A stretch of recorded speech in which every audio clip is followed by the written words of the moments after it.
It was an ordinary afternoon for the Nguyen family as they drove along a quiet highway just outside the city. But what they saw by the roadside was anything but ordinary. A raccoon, clearly distressed, dragging its body across the hot asphalt, its head tightly wedged inside a plastic water bottle. The sight made them pull over immediately. The poor creature was moving in circles, disoriented and frightened, its vision completely obscured by the bottle.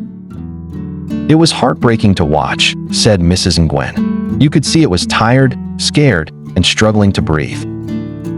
Armed with nothing more than a pair of scissors and a towel, the family approached the raccoon cautiously. It was clearly terrified, its little body trembling and its claws instinctively raised in defense. But with gentle hands and calming voices, they managed to carefully cut through the plastic and free its head. For a moment, the raccoon froze, blinking against the sudden brightness of freedom.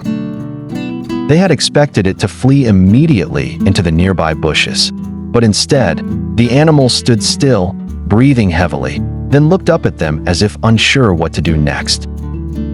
Worried about the raccoon's weakened state, the family made a decision. They took the creature home, placing it in a quiet corner of their garden under a makeshift shelter. Over the following days, they fed it fruits, nuts, and clean water. It took time and patience, but eventually, the raccoon began to trust them. They named him Lucky. Mr. Nguyen constructed a small wooden house, complete with climbing branches, a shaded area, and a safe fence to keep predators out. Lucky recovered quickly, but even when he was well enough to return to the wild, he didn't leave. Instead, he began following the family around the garden, climbing onto their laps during evening tea, and curling up in a basket by the kitchen window at night.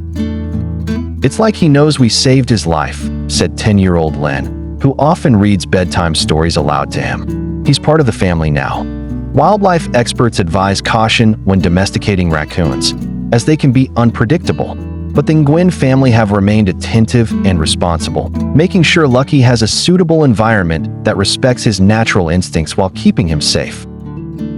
What started as a tragic sight on the side of a road has turned into an unlikely bond between a wild animal and a compassionate family.